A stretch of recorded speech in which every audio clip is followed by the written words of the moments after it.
यही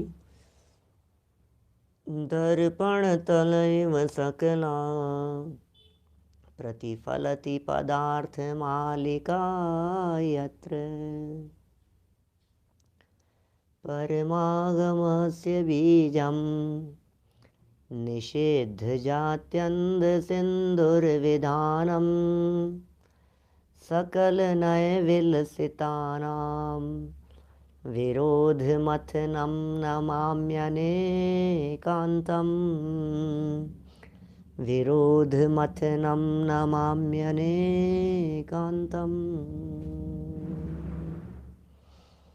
पुरुषार्थ सिद्धि उपाय नामक यह ग्रंथ है। अमृत चंद्राचार्य की यह सुंदर रचना अंतिम चरणों में ग्रंथ चल रहा है। मुनि धर्म की चर्चा करने वाला ये एक प्रकरण एक रूप से संपन्न हुआ। 22 परिचयों की चर्चा अपेक्षित विस्तार से हमने आप लोगों के बीच में की। बीच बीच में श्रावकों की दृष्टि से भी हम बात करते रहे कि यदि इन्हीं बातों को श्रावक अपने जीवन में अपनाएगा तो किस तरह से अपना पाएगा। श्रावक को ही तो आखिर 22 परिचयों का ज्ञान कराया जाता है, जिनके अंदर में मुनियों के योग्य भूमिका होती है, जिनके अंतर में मुनि भूमिका के योग्य पात्रता होती है, पवित्रता होती है। उन्हें 22 परिचय पढ़ाए नहीं जाते, उन्हें 22 परिचय सिखाए नहीं जाते।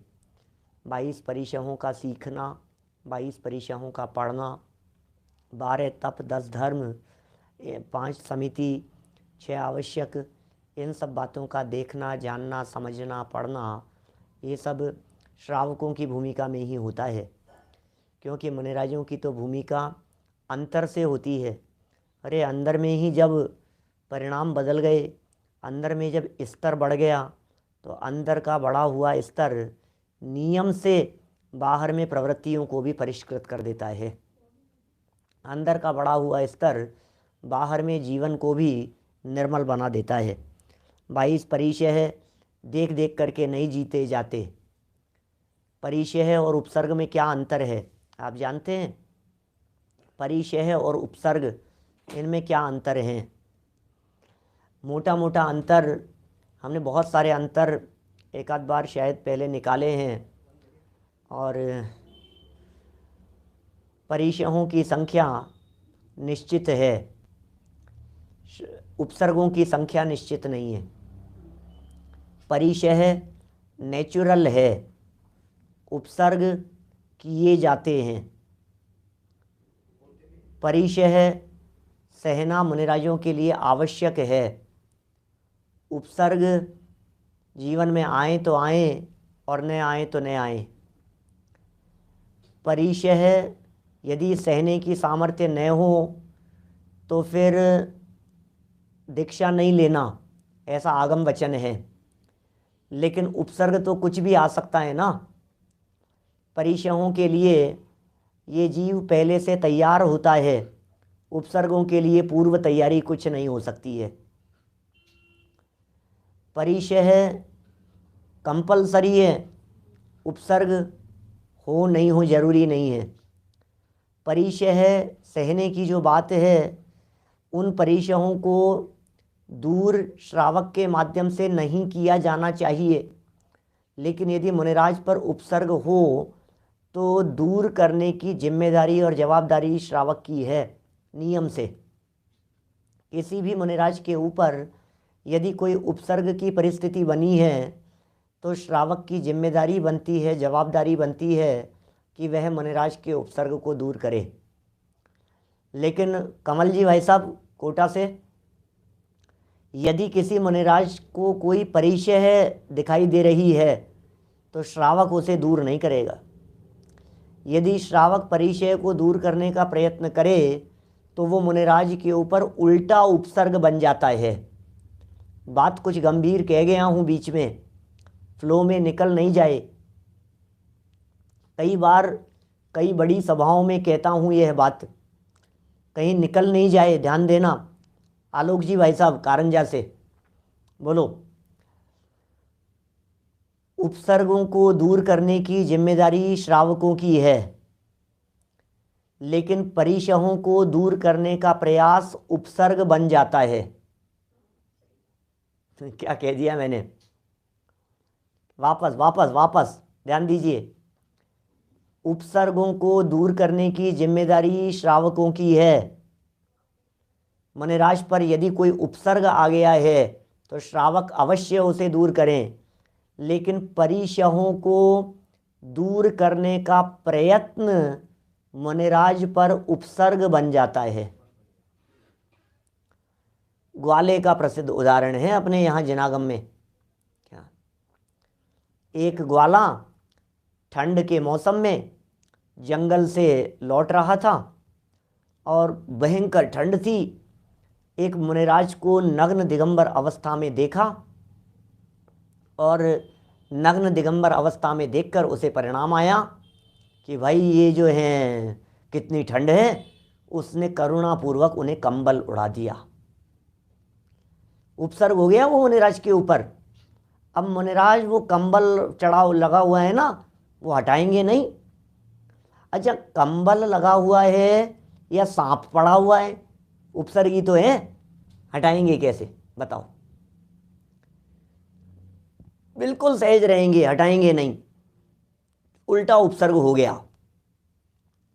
गर्मी, सर्दी, भूख, प्यास आदि ये सब जो 22 परिचय यहाँ कहे गए हैं, बिल्कुल इन परिचयों को रंच मात्र भी दूर करने की का विकल्प किसी श्रावक के हृदय में नहीं आना चाहिए। ये उनकी नेचुरल लाइफ है। महाराज को गर्मी लग रही होगी, हवा कर दो थोड़ी सी, बिल्कुल नहीं करना। महाराज को गर्मी लग रही होगी, पंखा लगा दो, कूलर लगा दो, एसी लगा दो, और कुछ नहीं तो अपने उससे ही हवा करने लग जाओ। मुनिराज को गर्मी लग रही होगी, गर्मी लग रही होगी, बिल्कुल नहीं करना कभी भी। ठंड लग रही होगी, कुछ कर दो, कुछ व्यवस्था कर दो, बिल्कुल नहीं करना कभी भी, क्योंकि ये परिचय हैं मुनिराजों के जीवन में। हाँ, यदि कोई उपसर्ग कर रहा है उनके ऊपर तो जरूर हम सामने खड़े हैं उस उपसर्ग को दूर करने के लिए। खैर, बहुत तरह के अंतर हो सकते हैं परिचय और उपसर्ग में। इन अंतरों को भी हमें बराबर ख्याल में रखना चाहिए। संख्यात्मक दृष्टि से भी हमने बता दिया, जो 22 की संख्या में बटे हुए हों वे परिचय हैं, और जो संख्यात्मक रूप से निश्चित न हों वे उपसर्ग हैं। परिचयों के लिए जिनागम में निश्चित तौर पर कर्म की चर्चा की है। परिचयों के लिए कौन सा परिचय कौन से कर्म के उदय में होता है, लेकिन उपसर्ग तो नियम से असाता वेदनी कर्म के उदय से ही होते हैं। क्या? जैसे समझ लीजिए प्रज्ञा नाम का परिचय है, ये ज्ञानावरणी कर्म निमित्त है। आदर्शन नाम का परिचय है, दर्शन मोहनी कर्म निमित्त है। अलाभ नाम का परिचय है, अंतराय कर्म निमित्त है उसमें। तो अलग अलग कर्मों के अलग अलग उदय बतलाए गए परिचयों के लिए, जबकि उपसर्ग ज्ञानावरणी के उदय से नहीं होते, उपसर्ग दर्शन मोहनी के उदय से नहीं होते, उपसर्ग अंतराय कर्म के उदय से नहीं होते। आप समझ रहे हैं? मैं यद्यपि अपन प्रकरण को आगे बढ़ाना है, लेकिन चूंकि परिचयों की चर्चा कल तक हमने आपके बीच में पूरी की है, इसलिए मेरा भाव बना। क्योंकि बहुत लोग मुझसे पूछते हैं कई बार, पंडित जी परिचय और उपसर्ग में अंतर बतला दो। कोई अंतर नहीं समझ में आ रहा, परिचय और उपसर्ग तो एक जैसी दिखाई दे रही है। क्या माने, चाहे सर्दी का मौसम हो, चाहे गर्मी का मौसम हो, चाहे जो भी परिस्थिति हो, जो प्राकृतिक चल रहा है नेचुरल, उसको नेचुरल रहते हैं मुनिराज। गर्मी, सर्दी, बरसात, इनके अवसरों पर, ग्रीष्म ऋतु में शिखर पर हैं, शीत ऋतु में ये अपने नदिया के किनारे, सरोवरों के किनारे, झरनों के किनारे। इसी तरह से आप समझ लीजिए बरसात की ऋतु में बोले पेड़ के नीचे। पेड़ के नीचे तो अच्छा नहीं, पेड़ के नीचे का मतलब ये है कि बरसात रुक जाने के बाद भी घंटों तक, 2 4 6 घंटे तक, 8 घंटे तक निरंतर पानी टपकता रहेगा, टपकता रहेगा, टपकता रहेगा पानी उनके बदन पर। ऐसा है।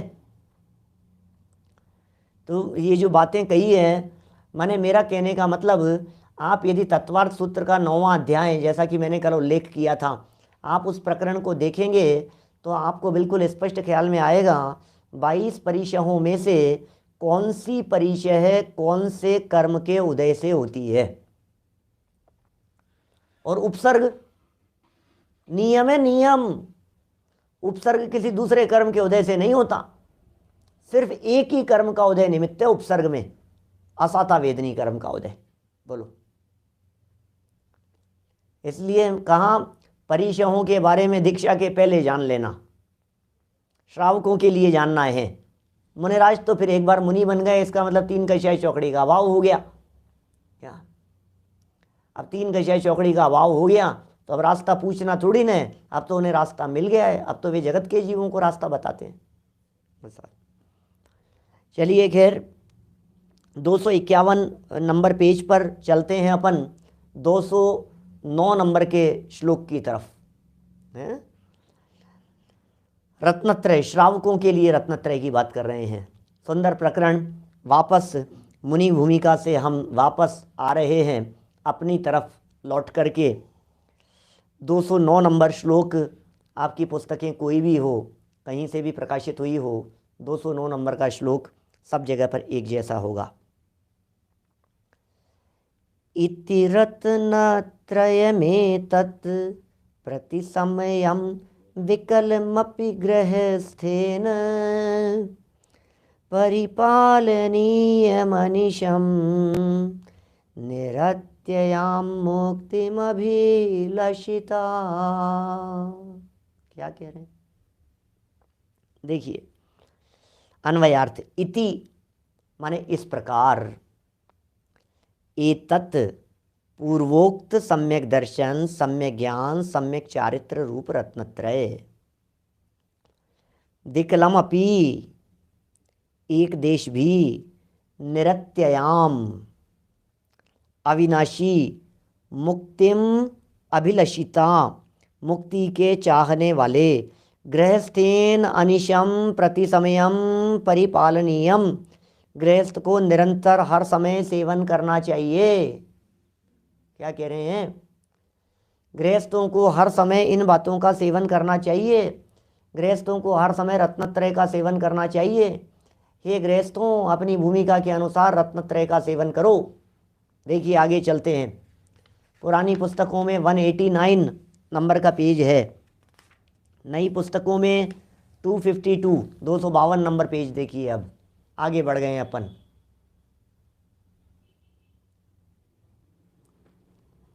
टीका, टीका पढ़े क्या कह रहे हैं। इति एतत् रत्नत्रयं प्रतिसमयं विकलम अपि निरत्ययां मुक्तिम अभिलषिता गृहस्थेन अनिशम परिपालनीयम। देखिए गुजराती पुस्तकों में 176 पेज नंबर 176 टीका, 3 लाइन की टीका है, फिर भावार्थ विशेष खोला है। इस प्रकार यह सम्यक दर्शन, सम्यक ज्ञान, सम्यक चारित्र रूप रत्नत्रय प्रति समय गृहस्थ श्रावक को भी यदि सर्वदेश पालन न हो सके तो एक देश ही निरंतर अविनाशी मोक्ष का इच्छुक होते हुए पालन करना चाहिए। निर्देश दे रहे हैं, उपदेशात्मक शैली का प्रयोग कर रहे हैं। भैया अविनाशी मोक्ष के इच्छुक हो या नहीं हो, ये बतलाओ कि हाँ साहब मैं तो मोक्ष का इच्छुक हूँ। अविनाशी मोक्ष सुख चाहिए या नहीं चाहिए? मुझे तो चाहिए, मुझे तो मोक्ष जाना है, मुक्ति प्राप्त करना है मुझे तो। अच्छा, यदि तुम्हें अविनाशी मोक्ष सुख चाहिए, यदि तुम इसके इच्छुक हो तो प्रति समय रत्नत्रय का पालन करो। कि नहीं सब प्रति समय रत्नत्रय का पालन करें? प्रति समय कैसे कर पाएंगे रत्नत्रय का पालन? हमसे तो नहीं हो पाता है। कोई बात नहीं, यदि सर्वदेश पालन नहीं कर सको तो एक देश रत्नत्रय का पालन करो। आप यदि रत्नत्रय का पूरी तरह से पालन नहीं कर सकते तो एक देश पालन करो। कि साहब रत्नत्रय का एक देश पालन कैसे होता है? हमारे समझ में नहीं आई बात। सम्यक दर्शन, सम्यक ज्ञान, सम्यक चारित्र का आंशिक पालन कैसे करें, एक देश पालन कैसे करें, हमारी समझ के बाहर है। देखिए भावार्थ पढ़ते हैं, मोक्ष की है कामना तो जीव नरक को जानिए, ये समय सार की गाथा है। यहाँ क्या कह रहे हैं, रत्नत्रय का पालन करो। आप तो भावना भाव रत्नत्रय का सेवन करो, रत्नत्रय को जीवन में अपनाओ। रत्नत्रय ही एकमात्र मुक्ति का कारण है। असली कारण है रत्नत्रय, और नकली कारण जिन्हें व्यवहार से कहा जाता है वे फिर बहुत सारे मिल जाएंगे आपको। असली की चर्चा चल रही है यहाँ। भावार्थ, मुनि के तो रत्नत्रय पूर्ण रूप से है। अब एक मुनिराजों की बात हो गई, एक श्रावकों की बात हो गई। तो भैया मुनिराजों की तो क्या बात करें, मुनिराज तो रत्नत्रय की खान है, मुनिराज तो रत्नत्रय धारी हैं, मुनिराज तो रत्नत्रय संपन्न है। मुनिराज के तो रत्नत्रय रूपी वैभव दिखाई देता है, रत्नत्रय से संपन्न है। अरे आचार्य पदवी के संदर्भ में टोडरमल जी साहब ने लिखा, मोक्ष मार्ग प्रकाशक, पेज नंबर 5 नहीं 3 नंबर पेज पर क्या कहते हैं वे कहते हैं, सम्यक दर्शन, सम्यक ज्ञान, सम्यक चारित्र की अधिकता से जो प्रधान पद प्राप्त करके मुनि संघ के नायक हुए हैं। क्या सम्यक दर्शन, सम्यक ज्ञान और सम्यक चारित्र की अधिकता से जो प्रधान पद प्राप्त करके मुनि संघ के नायक हुए हैं, संघ के नायक हुए हैं। कैसे नायक हुए हैं संघ के? रत्नत्रय की अधिकता से। इसका मतलब रत्नत्रय तो सबके होता है मुनिराजों के, और रत्नत्रय में जहाँ विशेषता और हो जाती है वे कहलाते हैं आचार्य, वो आचार्य परमेष्ठी होते हैं। ये कह रहे हैं गृहस्थ श्रावक रत्नत्रय का संपूर्ण पालन नहीं कर सकता। श्रावक है, अभी घर गृहस्थी में रहता है, बाल बच्चे हैं, परिवार है, बिजनेस है, कमाता है, खाता है, घूमता फिरता है, सब कुछ है। अभी श्रावकों की तो बेचारों का तो लेवल ही इतना ही है, क्या करें। इसलिए उसे एक देश पालन करना चाहिए श्रावकों को। कोई बात नहीं भैया, हम समझ सकते हैं आपकी मजबूरी, आप इतना नहीं कर सको, इतना तो करो। जैसे कहते हैं ना, कम से कम इतना तो करो, कम से कम इतना तो करो, कम से कम इतना तो करो। नहीं इतना नहीं कर पाए तो भाई कोई बात नहीं, इतना तो कर। नहीं इतना नहीं हो पाएगा तो फिर इतना तो कर। ये इतना भी नहीं हो पाएगा तो भाई इतना तो करना ही करना है, इतना तो करेगा ही कि हाँ ठीक है चलो इतना तो कर ही लूँगा। नहीं, भील को नियम दिलाए, मुनिराज के पास में जाएं। ये कह रहे हैं यहाँ पर अपने आचार्य देव, यही अमृत चंद्राचार्य देव शुरू में कहा कि कोई व्यक्ति आवे आपके पास में तो उसे ऊंचा उपदेश न दे करके नीचा उपदेश देने वाला दंड का भागीदार है। बोलो, 17, 18, 19 नंबर श्लोकों के अंदर चर्चा थी ऐसी शुरू में भूमिका वाले प्रकरण में। दंड का भागीदार है। अरे उपदेश तो ऊंचा दे, बात तो ऊपर से शुरू कर, असली मार्ग बता। मुझे ध्यान आता है, मैं 10 लक्षण में था बिजौलिया, 1999 की बात है, 1999 बिजौलिया पार्श्वनाथ।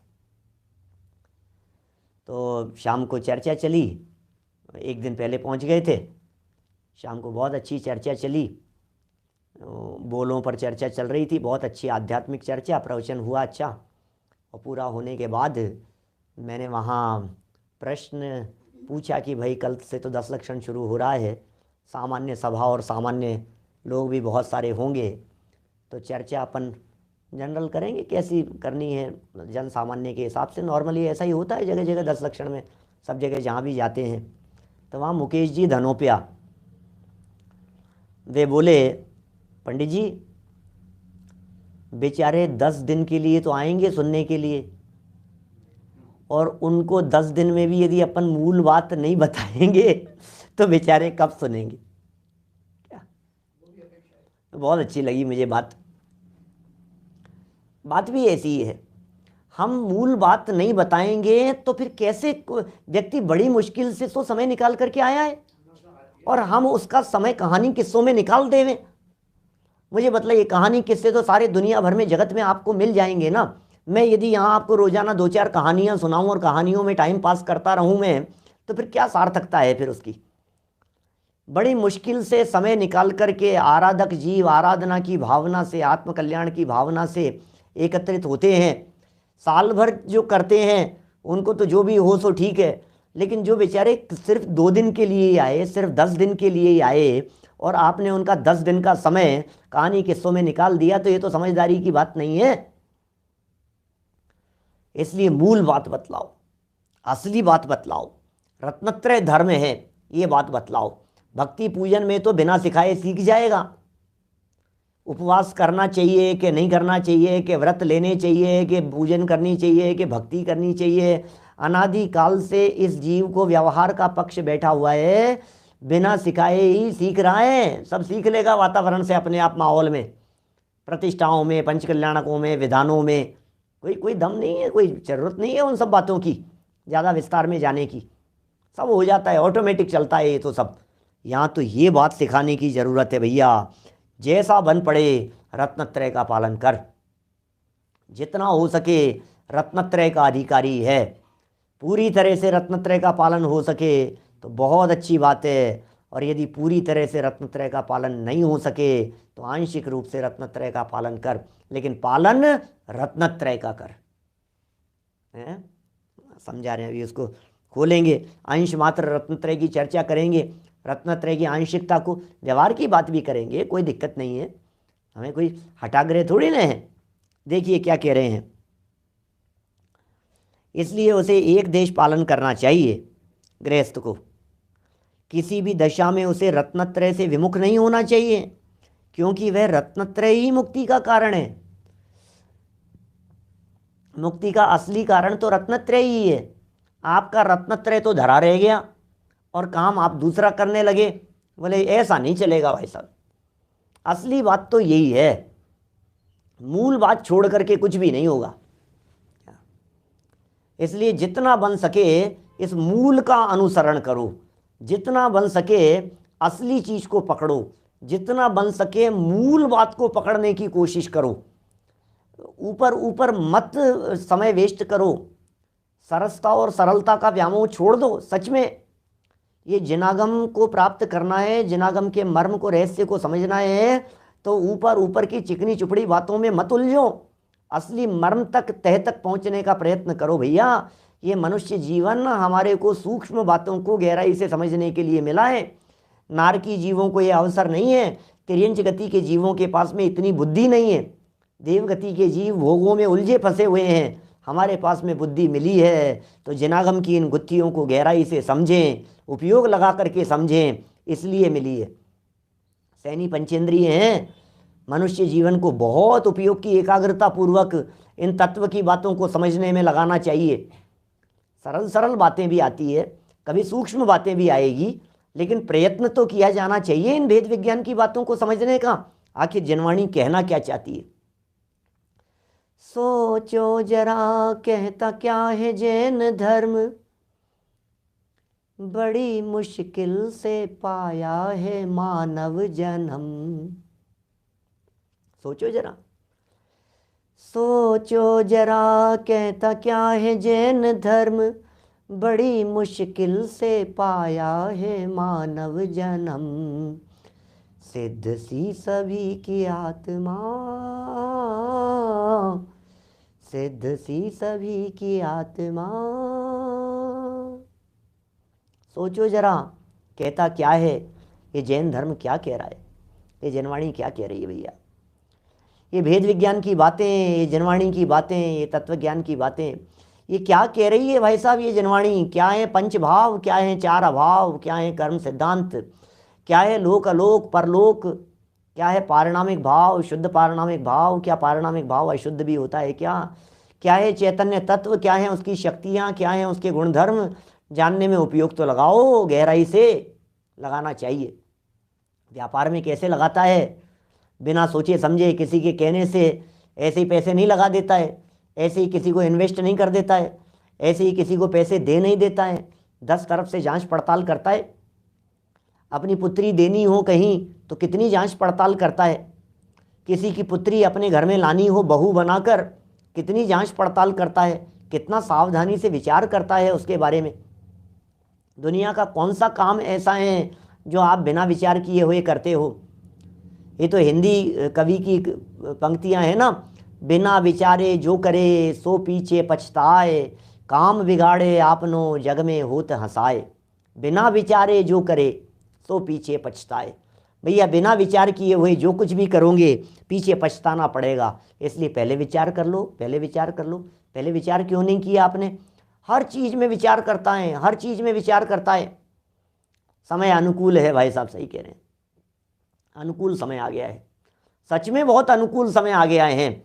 मैं तो कहता हूँ यदि भाई साहब इससे थोड़ा सा पहले चले जाते, जन्म हो जाता, थोड़ा जल्दी हो जाता तो क्या होता बोलो? तो भी काम का नहीं था। और थोड़ा ज़्यादा समय बाद में होता तो भी किसी काम का होता कि नहीं होता, पता नहीं, जाने क्या होगा आगे, कितनी मिलावट क्या क्या होने वाली है। हम आज के यदि 100 साल पहले जन्म ले लिए होते, जाने कहाँ होते, क्या होता।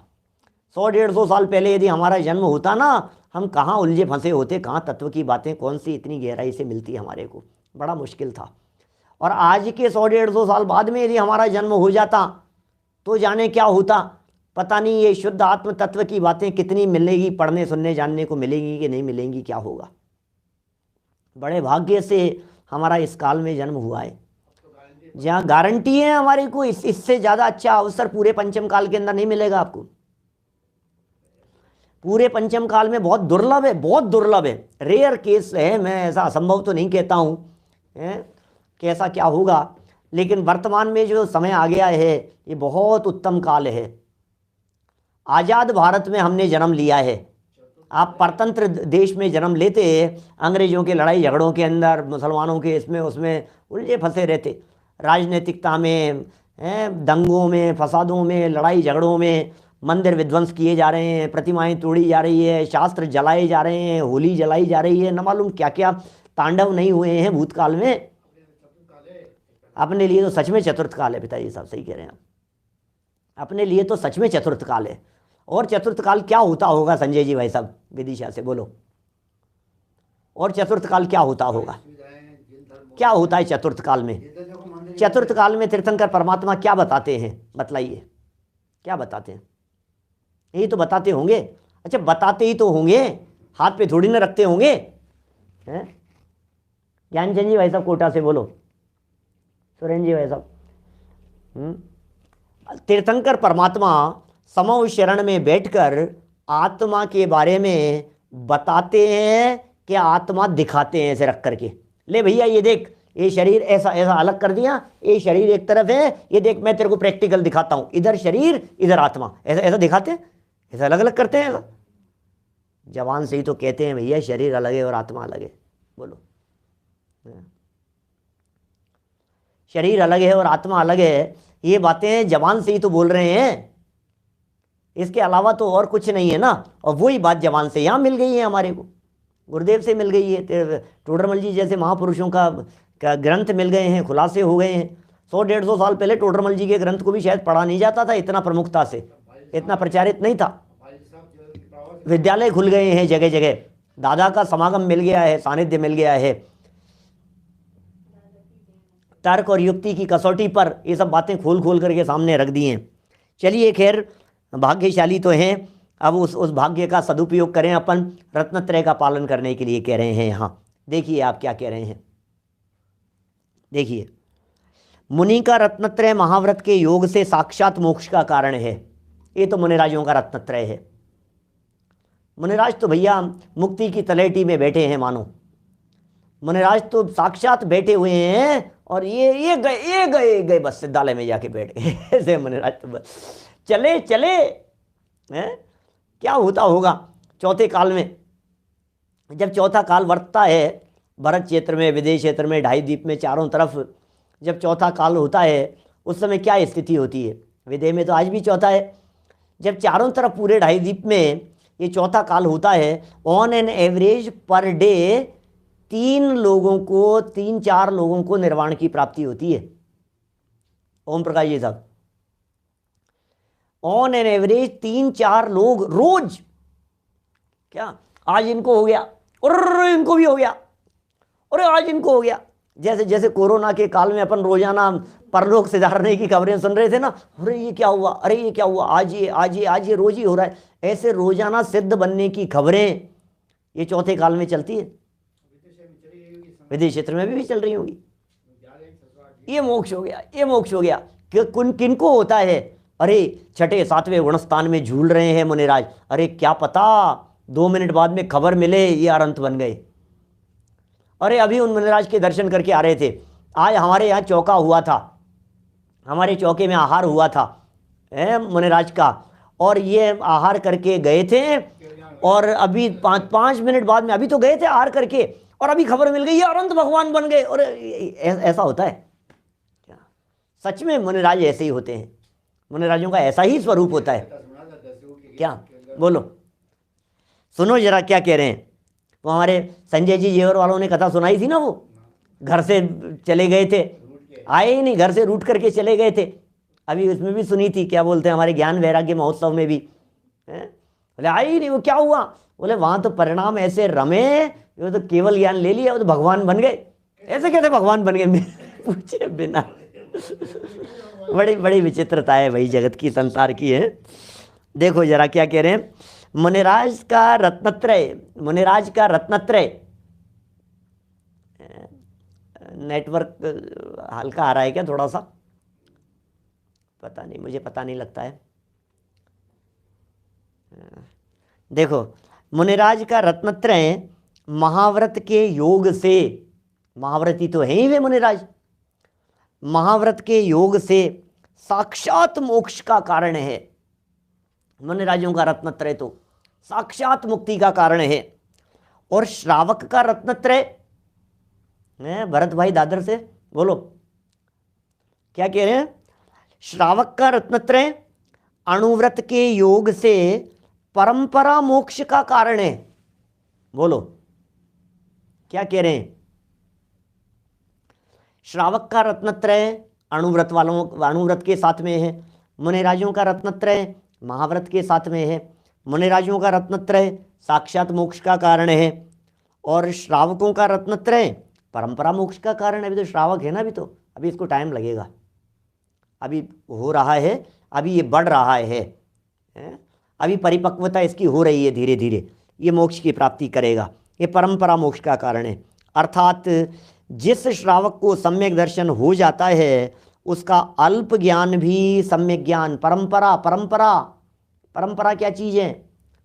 परंपरा माने यही आगे बढ़ता बढ़ता, परंपरा माने पौधे के लिए बीज लगाया था, बीज अंकुरित हो गया, अब धीरे धीरे वृद्धिंगत हो रहा है, परंपरा से बढ़ते बढ़ते बढ़ते बढ़ते विशाल वृक्ष खड़ा हो जाएगा।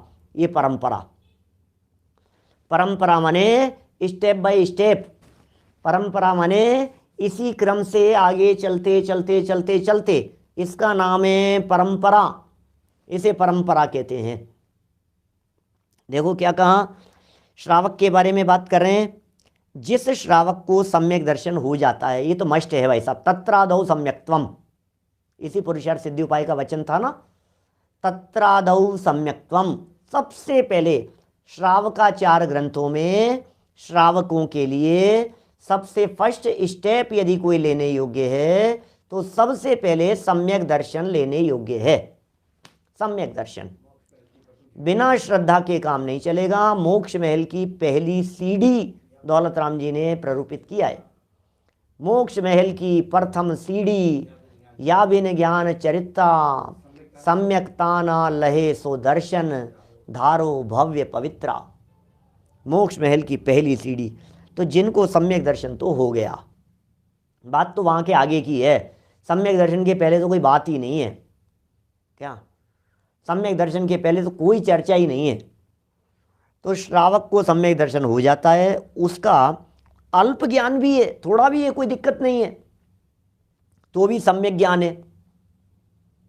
अब इस लाइन का उलट करके देखो आप, सम्यक दर्शन नहीं है, 11 अंग पढ़ ले वे तो भी मिथ्या ज्ञान है। बोलो, सम्यक दर्शन यदि उसके है तो कितना भी ज्ञान है, सब ज्ञान सम्यक ज्ञान है। और सम्यक दर्शन नहीं है कितना भी पढ़ लो, कितनी गाथाएं याद कर लो, हैं, कितना समझ लो, कितने प्रवचन सुन लो, सुना लो, रट लो, रटा दो, जो तुम्हें करना हो सो करो, लेकिन कह रहे हैं यहाँ उससे सम्यक ज्ञान नहीं होता। और अणुव्रत भी सम्यक चारित्र कहा जाता है। किसका? सम्यक दृष्टियों का। सम्यक दृष्टियों का अणुव्रत भी सम्यक चारित्र कहा जाता है। इसलिए रत्नत्रय का धारण करना अत्यावश्यक है। ये मेन पॉइंट कह दिया यहाँ, रत्नत्रय के धारी बनो, रत्नत्रय के धारी हो जाओ। ये साहब क्या होता है ये रत्नत्रय, थोड़ा तो समझा दो। आपने तो कह दिया रत्नत्रय लो साहब, रत्नत्रय लो। हम गए पसारी की दुकान पर, किराने की दुकान पर, हमने कहा भैया हमें तो रत्नत्रय चाहिए। बोले क्या मतलब, क्या चाहिए? बोले नहीं नहीं पंडित जी कह रहे हैं सबसे पहले रत्नत्रय लाओ, सबसे पहले रत्नत्रय लो। बोले यार कहाँ मिलेगा रत्नत्रय? पूरे पूरे जौहरी बाजार में देख लिया रत्नत्रय। अच्छा रत्न रत्न, उसने पसारी ने कहा कि ये कोई रत्न रत्न होते होंगे, तो एक काम कर तू जौहरी बाजार में चले जा। जौहरी बाजार में चले गए, क्या है, सोने चांदी की दुकानों पर जाकर के देखने लगे कि भैया अब बताओ, अभी मुझे रत्नत्रय चाहिए। रत्नत्रय पंडित जी ने कहा था सबसे पहले ये जरूरी है मोक्ष जाने के लिए। अब क्या करें, बोलो बोलो, आपके यहाँ मिलेगा क्या भाई साहब? क्या करें, बात ही समझ में नहीं आती है इसको, ये समझता ही नहीं है। तो भैया तू रत्नत्रय भी समझ ले, अभी हम तुझे समझाते हैं रत्नत्रय क्या चीज़ है। देखो, नव तत्वों की श्रद्धा करना व्यवहार सम्यक दर्शन है, और निज स्वरूप की श्रद्धा अर्थात स्वानुभव होना निश्चय सम्यक दर्शन है। निज स्वरूप की श्रद्धा, ओहो, पर द्रव्यनते भिन्न आप में रुचि सम्यक भला है, आप रूप को जान पनो सो सम्यक ज्ञान कला है, आप रूप में लीन रहे थिर सम्यक चारित्र सोही, अब व्यवहार मोक्ष मग सुनिए हेतु नियत को होई।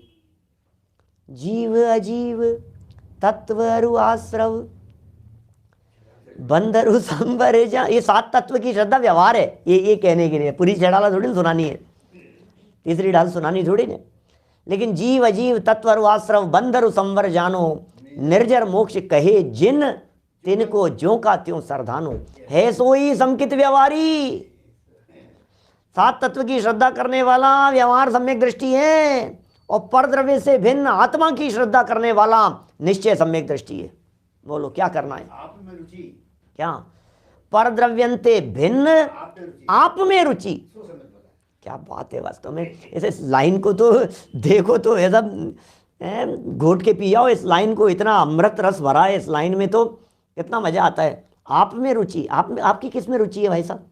ज्वेलरी लाइन में थोड़ी सी आपकी किस में रुचि है? नहीं, सॉफ्टवेयर इंजीनियर उसमें रुचि है हमारी। आपकी किस में रुचि है?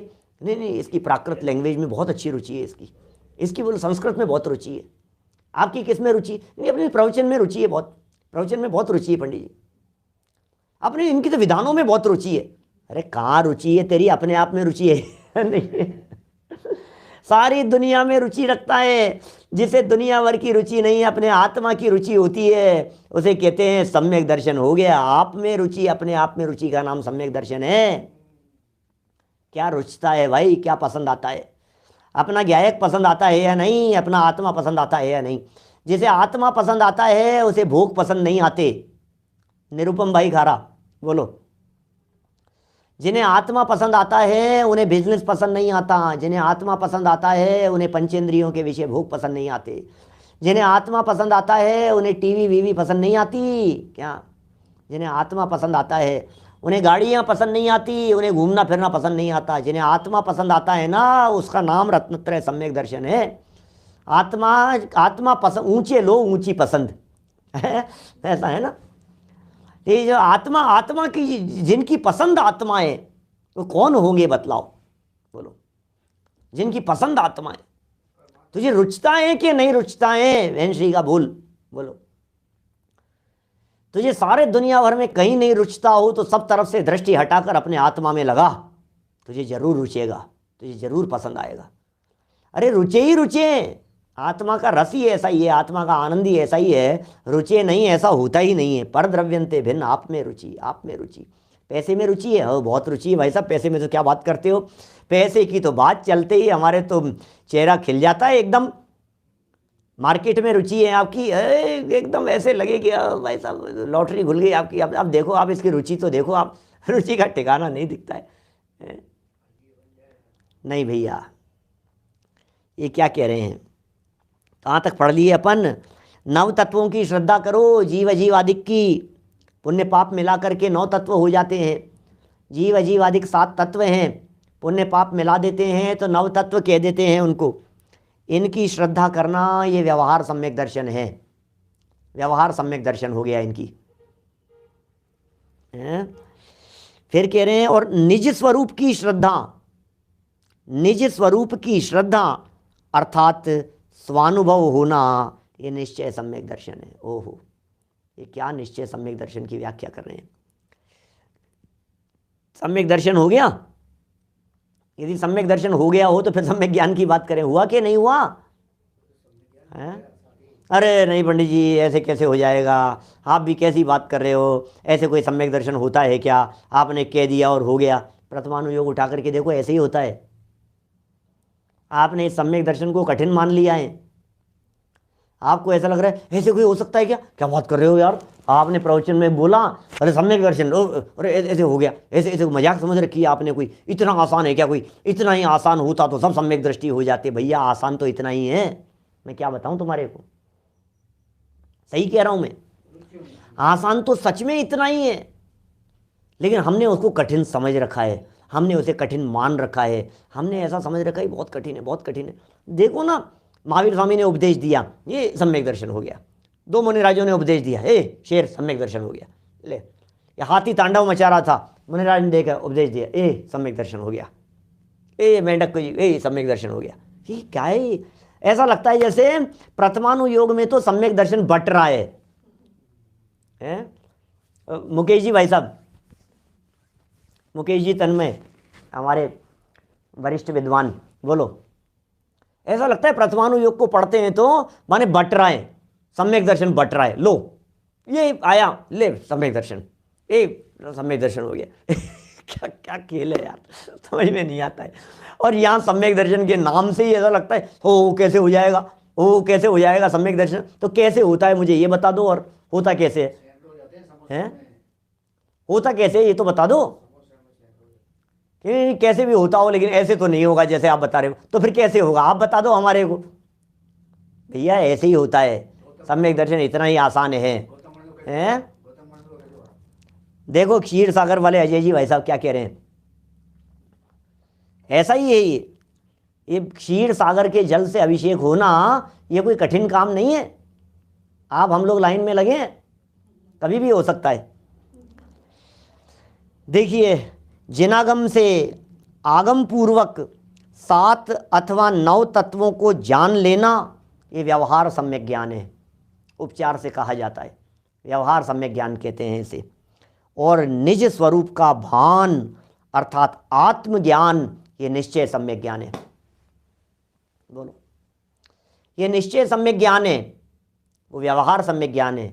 शास्त्र ज्ञान को सम्यक ज्ञान कहेंगे, मिथ्या ज्ञान कहेंगे, ठीक है यार कोई बात नहीं, व्यवहार से कह दो व्यवहार सम्यक ज्ञान है, कोई बात नहीं। लेकिन आत्मज्ञान हो तो शास्त्र ज्ञान व्यवहार सम्यक ज्ञान कहलाए, आत्मज्ञान नहीं है तो फिर इसको व्यवहार भी कैसे कहें। दुल्हा हो तो साथ वाले लोगों को बाराती कहा जाए और दुल्हा गायब,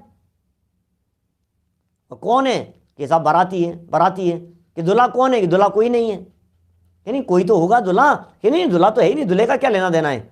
बारात जा रही है, बारात जा रही है। अरे भैया बिना दूल्हे के बारात नहीं होती, वर के साथ में बारात होती है, बिना वर के बारात नहीं होगी। निश्चय नए दुल्हा है और व्यवहार नए बारात है, निश्चय के बिना व्यवहार नहीं होता, ऐसा है। निश्चय के बिना व्यवहार नहीं होता। आत्मज्ञान वो सम्यक ज्ञान है, जिसके आत्मज्ञान होता है उसके शास्त्र ज्ञान को व्यवहार से सम्यक ज्ञान कहने में आता है, ऐसा है। तो ये कह रहे हैं कोई बात नहीं, 7 तत्व पढ़ लिए, 9 तत्वों को जान लिए, ये सब व्यवहार सम्यक ज्ञान उसको कहने में आता है। सम्यक ज्ञान हो गया भाई, व्यवहार से सम्यक ज्ञानी, व्यवहार अरे भाई कितना देखो सम्य, इनका ज्ञान देखो, इनका ज्ञान देखो, ऐसे सम्यक ज्ञान कहने में आता है। देखिए फिर क्या कह रहे हैं, निज स्वरूप का भान, आत्मज्ञान, ये तो निश्चय है, ये तो असली है। और आगे पूरा कर लेते हैं, और क्या है, ये तो प्रकरण तो ऐसे हैं, ये सम्यक दर्शन, सम्यक ज्ञान, सम्यक चारित्र की चर्चा 2 5 10 दिन चलाओ तो भी कम पड़े। सही बात तो ऐसी है, इनको जितना चलाना हो ना, निश्चय सम्यक दर्शन, निश्चय सम्यक ज्ञान, निश्चय सम्यक चारित्र, व्यवहार सम्यक दर्शन, व्यवहार सम्यक ज्ञान, व्यवहार सम्यक चारित्र, जितना चलाना हो उतना चलाओ। यहाँ तो अपन लाइन समझ रहे हैं, सरलता से बता रहे हैं। अशुभ कार्यों से निवृत्ति पूर्वक शुभ कार्यों में प्रवृत्ति करना, ये व्यवहार सम्यक चारित्र है। जिनागम कह रहा है, क्या दिक्कत है बोलो, क्या जिनागम कह रहा है, कोई दिक्कत नहीं है भाई साहब। अशुभ से निवृत्ति और शुभ में प्रवृत्ति, इसका नाम व्यवहार सम्यक चारित्र है। पाप छोड़ करके पुण्य में लगा, पाप छोड़ करके शुभ क्रियाओं में लगा, पाप छोड़ करके मंदिर आ गया। क्या अरे इनको भी ज्ञानी कह देते हैं, ज्ञानी। रोज मंदिर आने वालों को, रोज स्वाध्याय करने वालों को, वेद विज्ञान की चर्चा करने वालों को ज्ञानी कह करके पुकारा जाता है। अरे ये तो बहुत ज्ञानी है। तो ज्ञानी का मतलब सम्यक ज्ञानी, ज्ञानी हो ऐसा नहीं है। ज्ञानी कह रहे हैं, व्यवहार से कह रहे हैं, उपचार से कह रहे हैं, मार्ग में लगे हुए हैं इसलिए कह रहे हैं। कहने की कई तरह की विवक्षाएं होती है, कई अपेक्षाओं से बात कही जाती है। तो शुभ प्रवृत्तियों से भी, देखो फिर आगे, शुभ प्रवृत्तियों से भी निवृत्ति लेकर शुद्धोपयोग रूप निज स्वरूप में स्थिर होना निश्चय सम्यक चारित्र है। मोक्ष मार्ग प्रकाशक पेज नंबर 253, नीचे प्रश्न उठाया गया कि भैया अच्छा इससे भी निवृत्ति लेनी है, शुभ से भी निवृत्ति लेनी है, तो फिर मैं छोड़ देता हूं। अरे भैया तू छोड़ करके शुद्धोपयोग लेवे तो तू अभी छोड़ हमारी तरफ से कि पंडित जी आपका प्रवचन सुनना बंद कर देता हूं। कि बंद कर दे, बहुत अच्छी बात है। यदि तुम आत्मा में जाते हो, आत्मा में समा जाते हो, शुद्धोपयोग होता है, तो हम आज रिकमेंड करते हैं कि आप प्रवचन सुनना बंद कर दो। लेकिन आप यदि प्रवचन सुनना बंद करके फिल्मी गाने सुनने लगो तब तो नहीं चलेगी बात। देव दर्शन बंद करके दूरदर्शन देखने लग जाओ, बैठ जाओ, तब तो नहीं चलेगी बात भैया। सारभूत बात यही है। पहले कह दिया अशुभ से निवृत्ति लेकर के शुभ में प्रवृत्ति, एक तरफ कह दिया। फिर कह दिया शुभ प्रवृत्ति से भी निवृत्ति लेकर, क्या क्या कह रहे हैं, शुभ प्रवृत्ति से भी निवृत्ति लेकर शुद्धोपयोग रूप निज स्वरूप में स्थिर होना, यह निश्चय सम्यक चारित्र है। शुभ में अटकना नहीं है, शुभ से ऊपर उठना है। शुभ रास्ते में आता है शुद्ध की प्राप्ति के लिए। शुभ को कारण भी नहीं कहा है शास्त्रों में, कई जगह पर शुभ को कारण भी कहा गया है, लेकिन शुभ कारण भी नहीं है, शुभ का अभाव कारण है। शुभ का अभाव करके शुद्धता उत्पन्न होती है, इसलिए उसे अभावात्मक कारण जानना चाहिए, सहयोगी कारण नहीं। तो ऐसा निश्चय सम्यक चारित्र कह दिया। निश्चय और व्यवहार दोनों की बातें हो गई है ना। चौथे गुणस्थान वालों को यहाँ सम्यक चारित्र नहीं कह रही है टोडरमल जी की परंपरा। माने वो यद्यपि घटित होता है, उसे हम भी घटित कर सकते हैं। अनंतानुबंधी चारित्र की घातक है, उसका अभाव हुआ, उतने अंशों में चारित्र प्रकट हो गया है, सब बातें हैं। लेकिन यहाँ पंचम, क्योंकि वो दिखने वाले चारित्र की बात कर रहे हैं ना, दिखता नहीं है ना, वो चारित्र ही क्या जो नहीं है। मैं इसको अभी समय नहीं है, नहीं तो मैं उसको अलग अलग एग्जाम्पल से आपको समझा सकता था। समय आज वास्तव में 2-3-4 मिनट ज़्यादा हो गए हैं। चलिए 3 लाइनें और पढ़ लेते हैं। अभी तो रत्नत्रय की चर्चा चलनी है, खूब चर्चा चलनी है, खूब कर लेंगे चर्चा। इस तरह रत्नत्रय का संक्षेप में व्याख्यान किया। श्रावक को इसका एक देश पालन अवश्य ही करना चाहिए। बिना रत्नत्रय के किसी जीव का कल्याण कदापि हो नहीं सकता। ओहो, रत्नत्रय के बिना कल्याण हो नहीं सकता। और जो चाहो अपनो कल्याण, उनको कहते हैं ये अपनी भूमिका अनुसार रत्नत्रय को अपने जीवन में सेवन और पालन करने का प्रयत्न करना चाहिए। हम सभी रत्नत्रय धारण करते हुए अल्पकाल में रत्नत्रय का जो फल है ऐसे निर्वाण की प्राप्ति करें, इसी भावना से बात को यहीं विराम देता हूँ। निज निधि निज में बताई, यह अनंत उपकार है उसके लिए जिन वाणी माँ को वंदना शत बार है, वंदना शत बार है। नौ बार में करना।